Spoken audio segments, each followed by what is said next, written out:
My name is Colin, and I just crossed over into my 40s. The demands of my life is what it is. I gotta work, I have to support, shape, and mold my children. I have husband obligations too. Sound familiar? After all that, I still desire to build something of my own. To build something takes time, our greatest asset. I want to reclaim the creative flame I once had and reach higher in business. To do this starts from within. If I'm better to myself, I can be better to others, because I believe the ultimate form of medicine is personal investment. If you've been following my work, then you know I'm passionate about showing what it looks like to build something when life keeps moving. And that hasn't yielded a powerful return. More on that on my other page. Links in the description below. But this project tested all of that. Me being rusty, time pressure, and not having the right gear in such a confined space. And to be honest with you, I wasn't fully ready. But I pressed record anyway. Because life after 40, we know that we juggle a whole bunch of things. And chasing creative vision, well, there's no such thing as perfect timing, only honest attempts. Let me show you what I made, and let's get into it.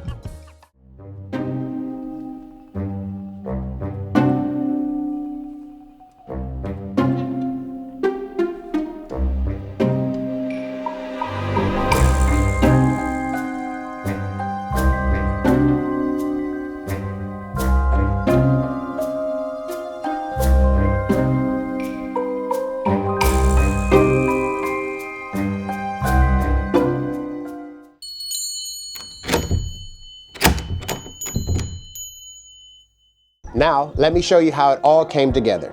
All the mistakes, all the problem solving, and the truth behind the scenes. Now let's talk about these challenges. And there were quite a few of them. Let's start with the first one, me being rusty. I've been out the game for a very long time, at least it feels that way. That has its setbacks for sure, because you don't necessarily know what you're going to do or how to handle it. I started with 2 aperture B7 bulbs. That's what you see here. And I knew because I'm brown skinned that wouldn't be enough. Secondly, it's not a big space. So that means I could not put a lot of sticks everywhere or else it'll be in the shot. Luckily, I'm not short of gear. So I use my aperture f22 for this scene. Still, even with that, placement was a little difficult. Where am I supposed to put this thing so it does not show up? And since I chose to shoot from the door inwardly, there's only one place that I can actually put this light, and that is as close to the wall as possible. Bounce that light off the wall because it was going to be in the shot otherwise. My next challenge was too much light was spilling. There's YouTube videos that talk a lot about light spill and how to control it. I know enough to know that it can't be everywhere or else it's not going to look the way that you intended it to look. So luckily I had some flags. Now the challenge with this is you're in a small space. How are you gonna put this flag up without it showing? And then you gotta figure out if it's actually gonna make the scene or break the scene. I was able to flag it in the area where I needed it flagged. So in real time, I thought that worked. My other issue was focusing. My SDI cord is very short. Look at it here. This is it right here. I didn't have enough sticks to be placed inside the doorway. So this wasn't an option. So my monitor was on top of my camera. So me going back and forth, and this is a Blackmagic Pocket 4K. Yes, I still ride it. This is what I rock with because this is all I got. We all know that the focus, there is no autofocus on this thing. You have to be the one behind the camera to ensure that things work inside the camera. So on some of these, they're a little blurry.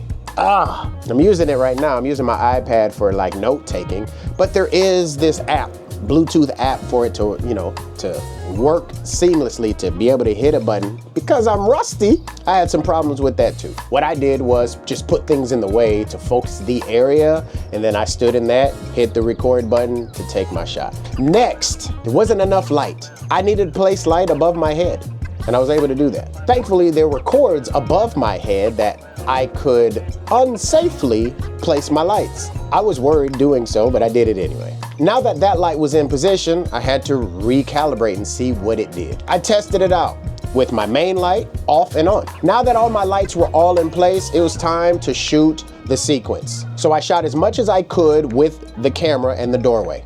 Next, you had to break that down and move the camera to a tight. Fumbled with that, with focusing again, but I think I did a good job with getting this done.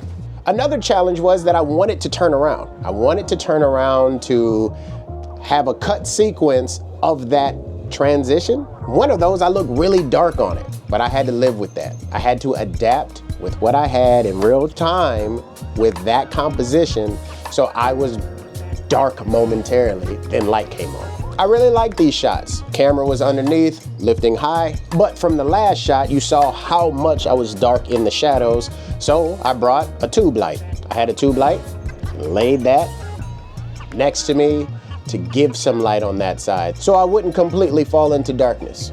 I thought that turned out all right. And then lastly, I needed an overhead shot.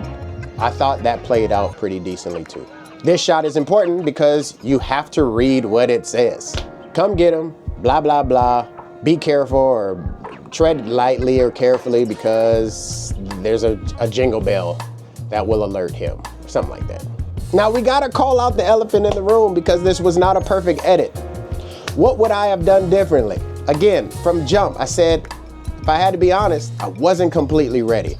So right off the top, the piece of paper in my hand from my wide shot didn't have the black ink as it did in my close shot. Ugh. Also, my close-up shot from my side profile had my equipment in the shot, my C-stand knuckle. Ugh. Also, in the tight shot, when I'm side profile with me reading, reading my note, my other camera was in the shot, right here. I really don't know how to answer this one without doing more rigging, but with me turning around, how black I was on this side right here versus the next shot where there's so much light on me. Now, I know the answer to that question. I would have had to did some kind of rigging above the door and angle that down to put something on me. I knew the answer to that, time didn't allow it. And lastly, when I did that test, that lighting test with what it would look like with the light off, my Aperture f/22 with it off versus on, actually I liked it off because it did take that entire glare off of that back cabinet. It took it completely gone and it isolated, or my tube light above my head, I think it gave me enough light around my shoulders and the back of my head, or on the top of my hat. I think it gave me enough light to actually sell that shot with just that. At least for that wide shot, I personally think I could have got away with 3 lights. 2 of the Aperture B7s and that Nan light tube light. I think I would have opted for that. That's me personally. Overall, this was my first of this year, and the goal is to do once a month. Let's just keep it honest. Despite all my fumbles, I found a rhythm. I shifted lighting gears, I even repositioned gear and leaned into what was working rather than chasing perfection. The win? I didn't wait for ideal conditions. I used what I had, where I had it, and most importantly, I finished. We put too much pressure on ourselves to make a comeback look like a highlight reel, but it doesn't. It looks like doubt. It looks like test shots. And you see those mistakes in your edits, but it also looks like breakthrough. It looks like commitment when no one's watching. To anyone out there, especially 40+ creatives who feel like their best years are behind them, let me tell you this, they're not. They're just waiting on you to move. Even if you got 1 weekend out of the entire month, do it. Choose the path of least resistance. That's what I did. Shoot near your gear. Be kind to your creative process. If this has helped you in any way, leave that in the comments below. And if you have a creative win, big or small, drop that too. And remember, personal investment is free medicine. Take your dose. I appreciate y'all rocking with me. The goal is to do this again next month. Remember, it's okay to do this once a month. On this page, this is what it is for me.